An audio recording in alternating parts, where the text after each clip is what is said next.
कदापि वसना चखलेलनोथ्य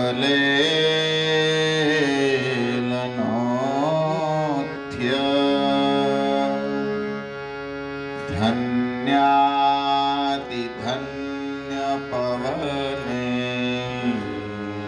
मुदितार्थमानि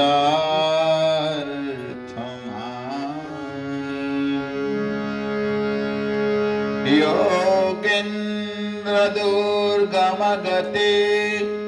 मधुसूदनोऽपि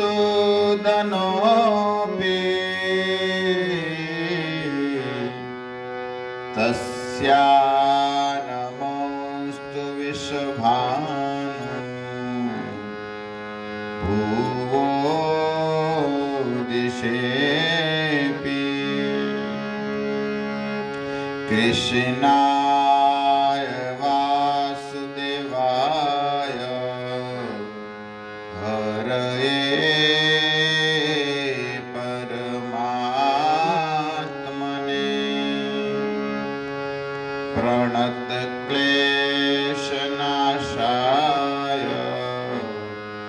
गोविन्दाय नमो नमः। नाम संकीर्तनं यस्य सर्वपापप्रणाशनम्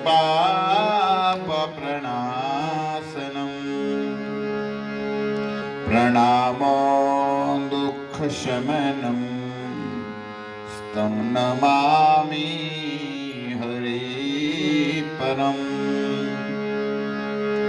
गोवर्धनं धरं वन्दे गोपालं गोपरूपिणम् गोकुलस्सवमेशानं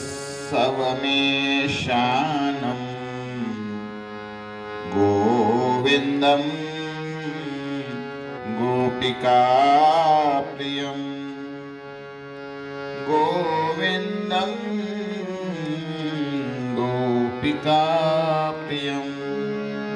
हरे कृष्णा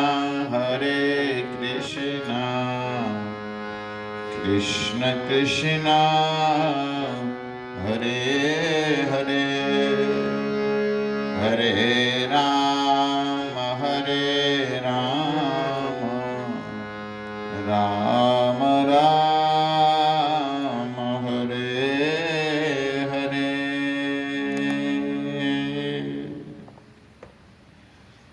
हरे कृष्ण। तो आज पुरुषोत्तम मास के पवित्र दिन दशमी है। तो आज हम धारावाहिक अनुसार पुरुषोत्तम मास के बृहद नारद पुराण से जो कथा यहाँ पर चल रही है, तो हम इस कथा का हम यहाँ पर गान करेंगे। देखो, इतना सुंदर ये पवित्र मास है। इस पवित्र मास में हम भगवान की कथा सुनते हैं तो नक्की हमारा जो पाप है वो अपने आप नष्ट हो जाता है। वो पाप जगह ढूंढ रहे हैं, हम कहाँ जाए। क्योंकि देखो, गांव में हम जब छोटे थे तब हम सब देखे हैं,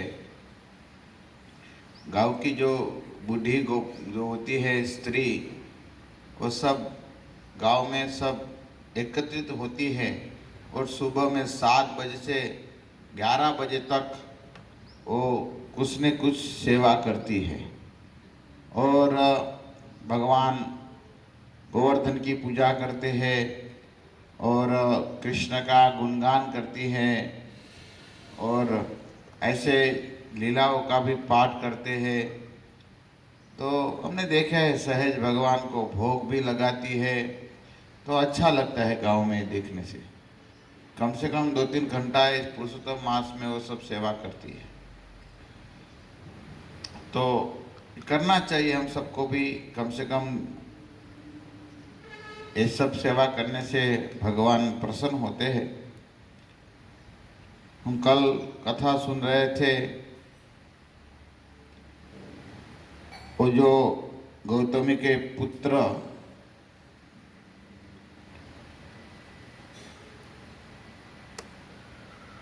जल में स्नान करने गए, वो सुदेव के पुत्र 12 साल के थे और तब काल आ गया और सब बच्चे जल में कीड़ाई कर रहे थे। और जल में मैं कितना श्वास टिका सकता हूँ, रुक सकता हूँ, तो ऐसे वो जल में कर रहे थे। अंत में काल आ गया और इसका मृत्यु हुआ गौतमी को। और इस सुदेव नाम के ब्राह्मण को पता चला। भगवान वाल्मीकि जी कह रहे हैं, यदि धनवा आप जब रोने लगे, आप कल्पपात करने लगे और आपकी पत्नी भी कल्पपात करने लगी और इतने रोए इस शव के पास, लेकिन शव को भी जलाया नहीं है। तब नाना प्रकार से कोई भी स्त्री होती है, वो अपना पति या पुत्र जब मर जाता है तो कल्पपात करती है, रोती है, बार बार रोती है।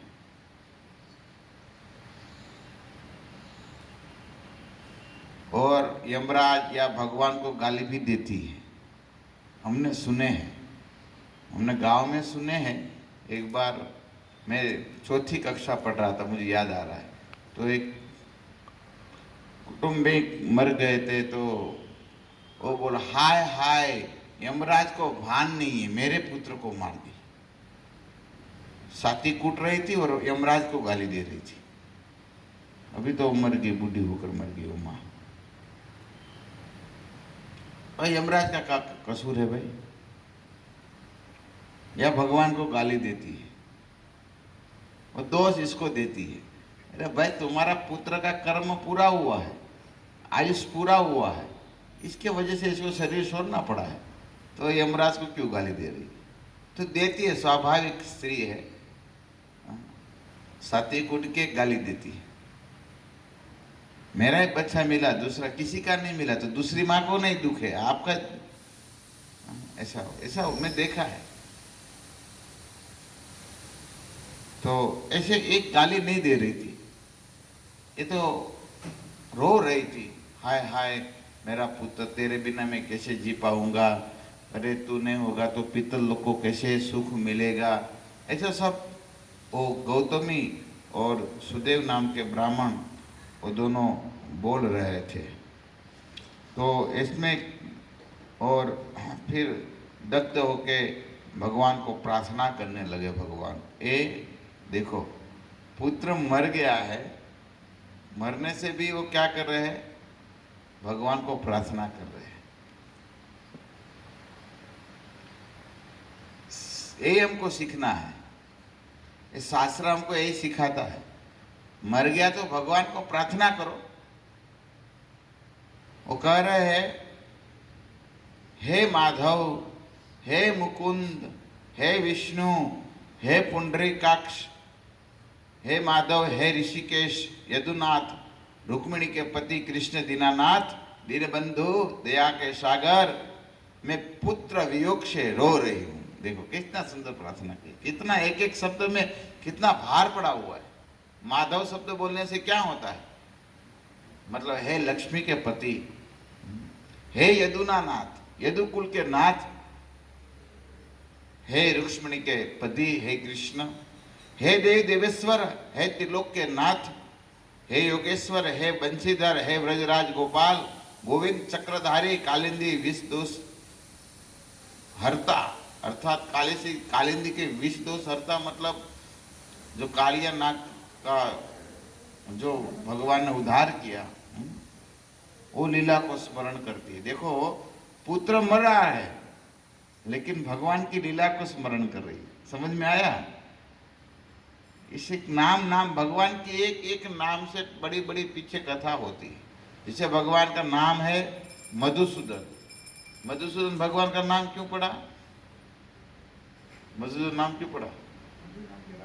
मधु नाम के जो दैत्य थे भगवान ने इसको वध किया था, इसलिए मधु भगवान के मधुसूदन कहते। सूदन मतलब अर्दन करने वाला, मधु का अर्दन कर दिया, उद्धार कर दिया।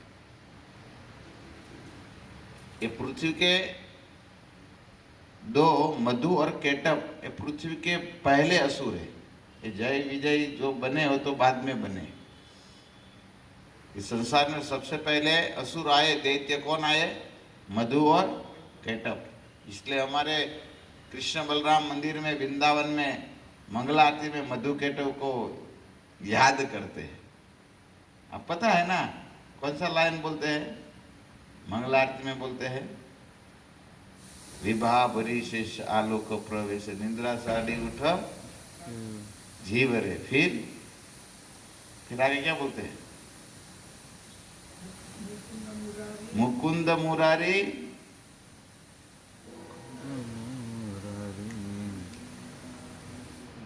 है?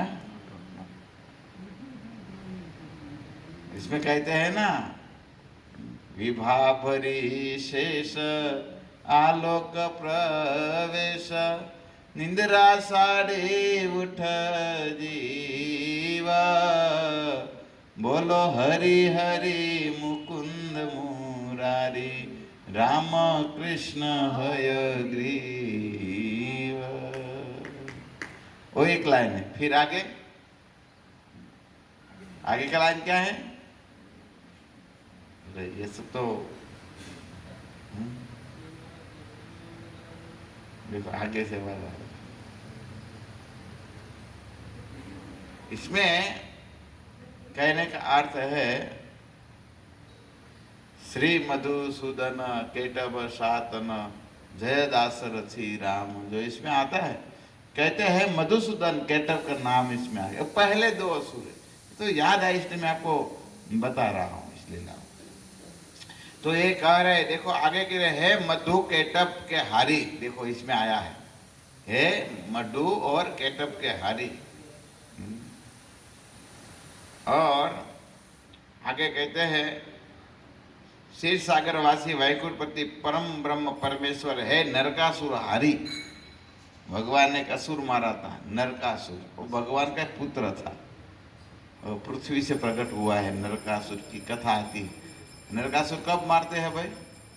नरकासुर का वध कब करते हैं? कब किया था भगवान? दीपावली के आगे दिन, दीपावली के दिन ही नरक चतुर्दशी हम कहते हैं ना, और दीपावली के दिन नरक चतुर्दशी।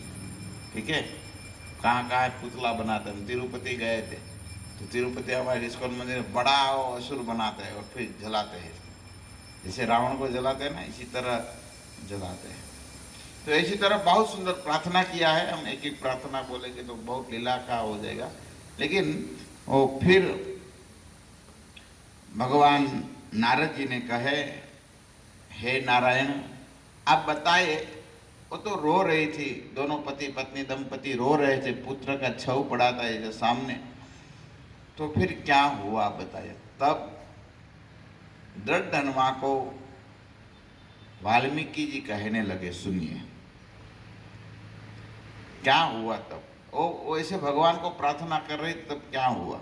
डड्डनवा ने कहा हे ब्रह्मर्षि आपके द्वारा नवीन एवं आप वचनों का श्रवण करके भी मुझे संतोष नहीं हुआ है, फिर इस जन्म में मैं क्या किया आप बताइए।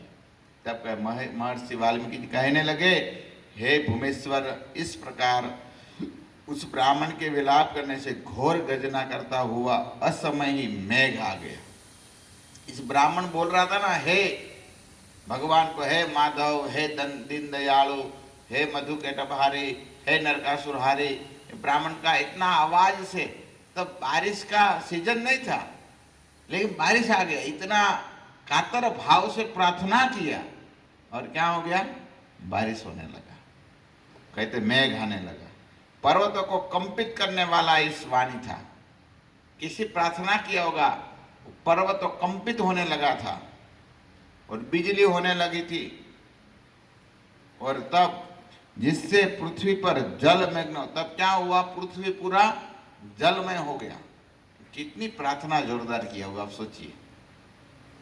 भगवान को प्रकृति बदली करना पड़ा। तब ऐसा हुआ,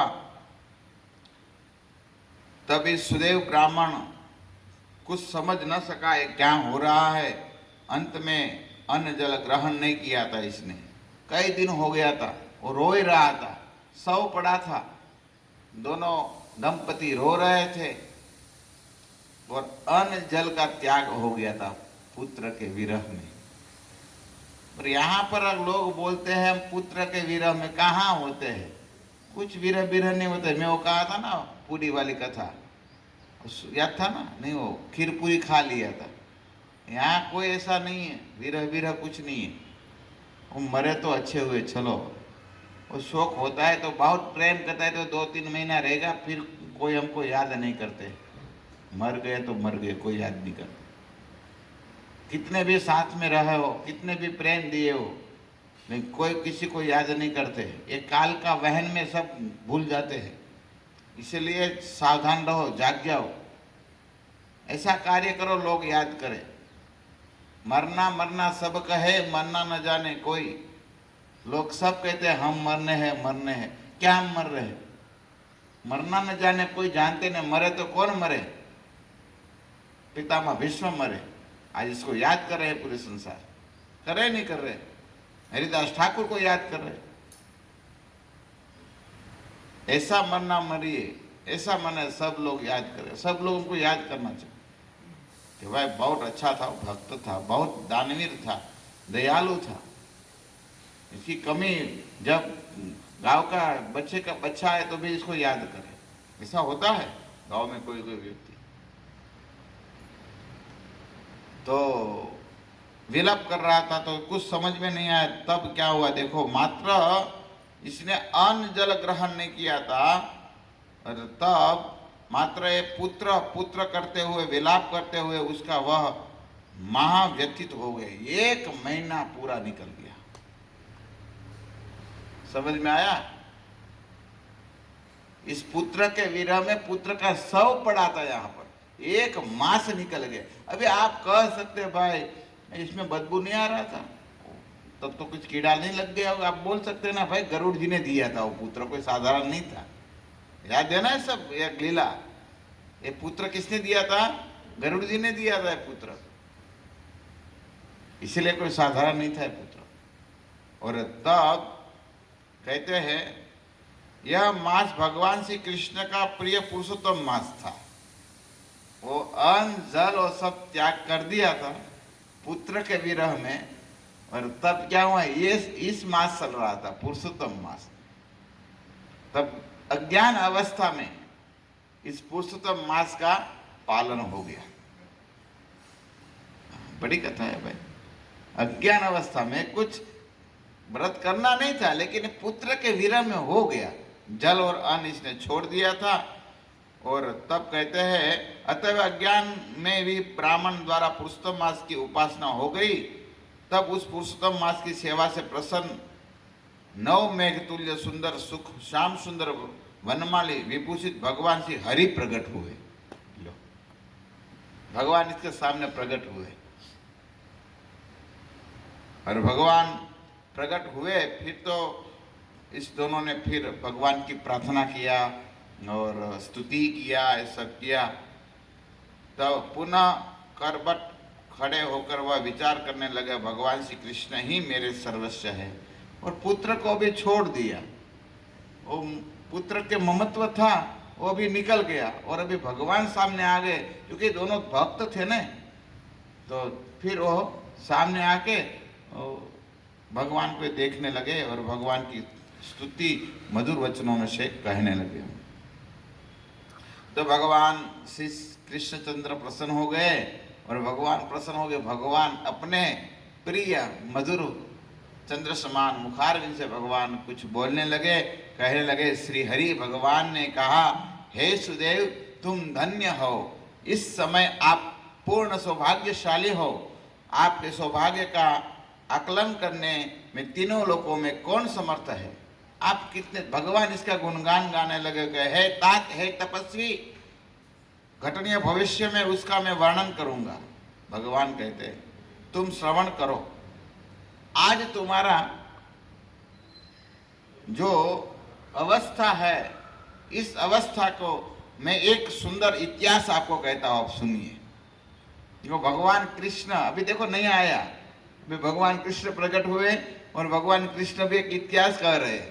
किसको? ब्राह्मण सुदेव को और गौतमी को कह रहे हैं, मैं वरदान देने में तुम्हें प्राप्त और पुत्र सुख को देकर हे द्विज, श्रेष्ठ देवताओं, गंधर्व और मनुष्य के पुत्र की कामना उत्पन्न होती है। मैं ये तो देने, मेरे को जो लोग प्रसन्न, गृहस्थी लोग प्रसन्न करते हैं तो पुत्र की लालसा से प्रसन्न मुझे प्रकट करते हैं, प्रसन्न करते हैं। तो आपको हो गए, लेकिन एक इतिहास में, प्राचीन इतिहास सुना रहा हूं, आप सुनिए। और आप जो कह रहे हैं ना आपका पुत्र, क्योंकि वो रो रही थी, कह रही थी मेरा पुत्र मर गया है, तो आप इसका करिए। तो भगवान ने कहे मैं 12 सहस्त्र वर्षों की आयुष को देता हूं। कितना दिया भगवान ने? 12 सहस्त्र, मतलब 12,000 वर्ष की भगवान ने आयु इसको दिया। लो, ये भगवान का पुरुषोत्तम मास का फल इसको मिला।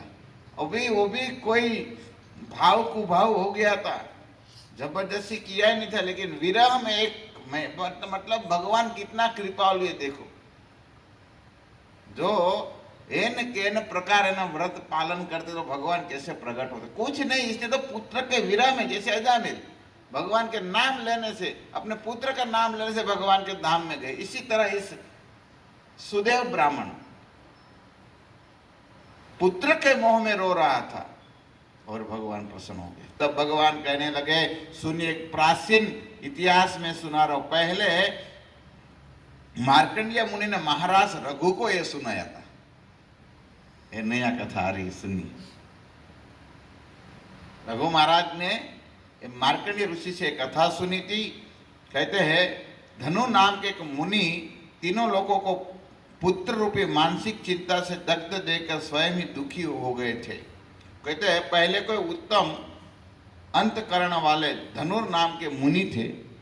वो तीनों लोगों को पुत्र रूपी मानसिक चिंता से दग्ध देकर स्वयं ही दुखी हो गए थे।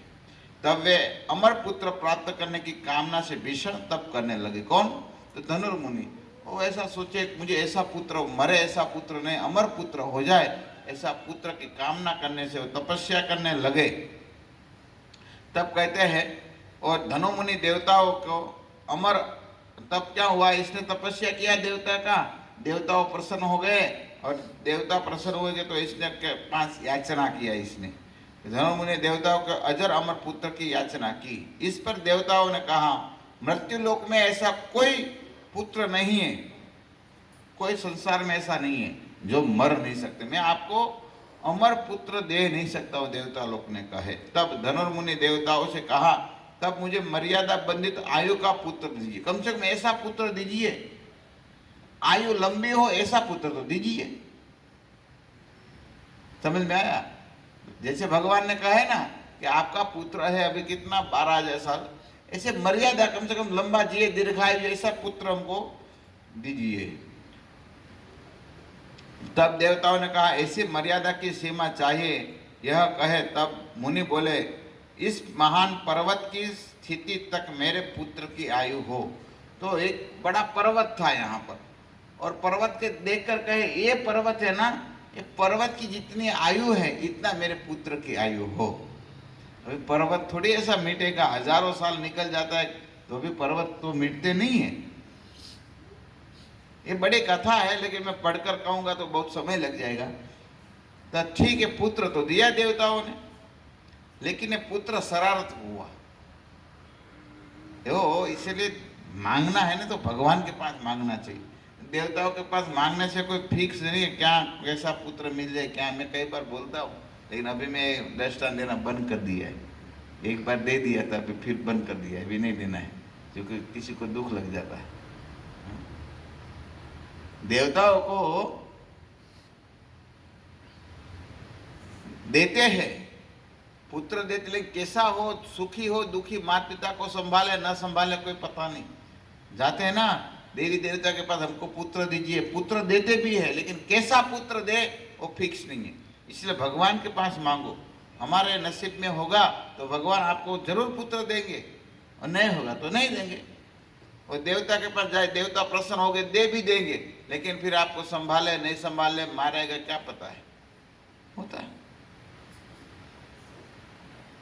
तो धनु मुनि के जो पुत्र शरारत हुआ वो क्या करता था, वो ऋषि मुनि की जो यज्ञ चल रहा था वो यज्ञ में बाधक बनता था। यहाँ पर वो ऋषि मुनि की अपराध अवहेलना करता था वो, इस ब्राह्मण पुत्र धनुर्धर के पुत्र। तब एक दिन क्या हुआ, जो महिष नाम के एक ऋषि थे, महिष नाम के जो ऋषि थे, वो ऋषि शालिग्राम की पूजा करता था। आपको पता है पुरुषोत्तम मास में शालिग्राम की सेवा का बहुत महत्व है, बहुत महत्व है। तो सेवा कर रहा था, ऋषि मुनि सेवा कर रहे थे। तब वो लड़का आया और ऋषि कुछ फूल लेने गए थे, तो शालिग्राम लेके कुआं में डाल दिया। इस लड़के ने इतना शरारत करता था धनु मुनि के पुत्र, शालिग्राम कुआं में डाल दिया। आए देखे तो हंस रहा था सामने हंस रहा था। तो ऋषि को क्रोध आ गया, इस समय तुम्हारा मृत्यु हो जाए, श्राप दे दिए। लेकिन मृत्यु नहीं हुआ, क्योंकि देवताओं का आशीर्वाद था ना। पर्वत जब सूर्य जमीन में समा जाएगा तब इसकी मृत्यु होगा, तो मरा नहीं। तब सोचने लगे क्या किया जाए, मरा नहीं, 2-3 दिन हो गए मर नहीं रहे, मेरा श्राप फेल हो गया, क्या बात। तब इसने ध्यान किया तो देखा ओ इसको तो देवता का आशीर्वाद है, इसलिए मर नहीं रहा है। तब इसने क्या किया, सब ऋषियों को बुलाए, सबको शरारत करा। सब ऋषियों ने एक साथ में से तपस्या किया, और तपस्या करके तब बल से वो पर्वत था ना, वो पर्वत का सुर कर दिया। जैसा पर्वत सुर हो गया और फिर पुत्र मर गया। ये इतिहास कौन कह रहे हैं, भगवान किसको कह रहे हैं, भगवान किसको कह रहे हैं, मार्कंडेय ऋषि रघु राजा को कह रहे हैं। और भगवान किसको कह रहे हैं, और सुदेव नाम के ब्राह्मण को कह रहे हैं। तो प्रसन्न हुए थे ना, इसलिए एक पुत्र हुआ, लेकिन ऐसा शरारत पुत्र हुआ तो फिर इसका मृत्यु हो गई। और फिर वो धनुर मुनि पुत्र मर्यादा बंधित वाला जो था, लेकिन देखने आया मेरा पुत्र क्यों मरा, तो पर्वत तो था ही नहीं, पर्वत तो पूरा जमीन में चूर हो चुका था। तब पुत्र मृत्यु के घोर दुखी और धनुर मुनि विलाप करने लगे, और विलाप करने लगे, बहुत विलाप किया, पुत्र सुख का प्राप्त नहीं रहा। तब से गरुड़ जी ने जो यह पुत्र का वरदान आपको दिया है, उसके आप प्रसन्न पुत्रवान हो गए। जैसे आपको ऐसा कहते, यहाँ पर बता रहे कि वो पुत्र जब दुखी, पुत्र मर गया तो जो दुखी हो गया, और तब ये मुनि के सामने कहते हैं, इस प्रकार हटने से पुत्र प्राप्त करने वाली कभी भी पुत्र सुख प्राप्त नहीं कर पाते। तब से गरुड़ जी ने जो यह पुत्र का वरदान आपको दिया है, उसके आप प्रसन्न पुत्रवान हो गए। तो ये ब्राह्मण है ना, ब्राह्मण को आशीर्वाद किसको दिया था, गरुड़ जी ने दिया था। वो कहते हैं आगे, हे महर्षि, मैंने पुरुषोत्तम मास के महात्मा प्रभाव से इस पुत्र को पूर्ण दीर्घायु का है। तो ये कह रहे हैं यही पुत्र है, जो पुत्र था वो रघु, वो कहते हैं ना, वही पुत्र, आप वही थे, दूसरा कोई नहीं थे, और इसीलिए आपको इस पुत्र का जन्म हुआ है। और फिर कहते हैं आगे, यह आपको पूर्ण सुख देने वाले होगा, पुत्र सहित संपूर्ण गृहाश्रम सुख को भोगाकर ब्रह्मलोक को प्राप्त करेंगे। कहे फिर आप क्या करेंगे, इस पुत्र के आयु से प्राप्त होंगे, और आप लंबी आयु जिएंगे, और फिर मेरे धाम को प्राप्त करेंगे, ऐसे कहे। तो और आगे कथा बताते हुए बहुत सुंदर कथा इसमें आती है। देखो, पुत्र के शोक में नहीं रहना चाहिए। पुत्र की अभी कल मैं आगे कथा बताऊंगा। अभी एक दूसरी कथा में मैं जा रहा हूँ महाभारत में, क्योंकि हमारे यहाँ भी प्रसंग महाभारत का भी चालू है। ये पुत्र की कथा है, इसलिए मैं आगे एक कथा आपको सुनाने जा रहा हूँ। आप ध्यान पूर्वक इस कथा को सुनिए। भक्त होते हैं ना, भक्त के पुत्र मर जाते हैं और तो ये दुख नहीं करते, लेकिन भगवान को याद करते हैं। जैसे अभी वो सुदेव नाम के ब्राह्मण भगवान को याद कर रहे थे और याद करके वो क्या कर रहा था, विलाप कर रहा था, लेकिन भगवान को ही प्रसन्न कर रहे थे। फिर भगवान प्रसन्न हो भी गए पुरुषोत्तम मास की आज्ञा से। तब कथा सुंदर मिलती है। एक बार की कथा है, सुनिए, बहुत सुंदर कथा है, थोड़ा जागृत रहिए।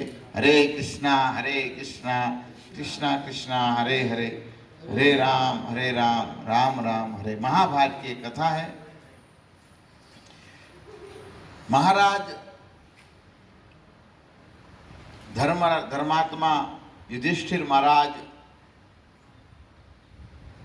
जब हस्तिनापुर के राजा बने तब कई अश्वमेध यज्ञ किए थे। मुख्य यज्ञ तो बहुत किए थे, लेकिन 3 अश्वमेध यज्ञ किए थे युधिष्ठिर महाराज ने, महाभारत में वर्णन है। तो 2 अश्वमेध हो चुका था और तीसरा अश्वमेध होने वाला था। और तब कथा मिलती है। तो अश्वमेध में ऐसा होता है, एक घोड़ा होता है और घोड़े के जो सिर होता है ना, सिर पर तांबा के पत्र में लिखा होता है फलाना फलाना राजा, फलाना देश, वो सब लिखा होता है। जैसे युधिष्ठिर महाराज ने लिखा, हस्तिनापुर के नरेश युधिष्ठिर, और अश्वमेध यज्ञ की आज्ञा से अश्व खुला रखा है। और तब ऐसा था, अश्वमेध यज्ञ होता था तो छोटे छोटे राज्य होते थे, यहाँ पर इस अश्व को नहीं जाने देते थे, क्योंकि वो तो ऐसे हार जाते थे, इसलिए इसको पास नहीं जाते थे। जहाँ जहाँ बड़े बड़े राजा होते थे, सैन्य बड़ा होता है, ऐसे राजाओं के पास ही अश्व को छोड़ने में आता था। और तब अश्व के साथ बार बार कौन रहते थे, तो लिखा हुआ है कई रहते थे। और इस बार जब इस अश्व को छोड़ा तब इसके साथ कई व्यक्ति थे। कृतवर्मा थे, प्रद्युम्न थे और धनुर्धर अर्जुन भी थे। तो ऐसे वीर वीर इस घोड़े के साथ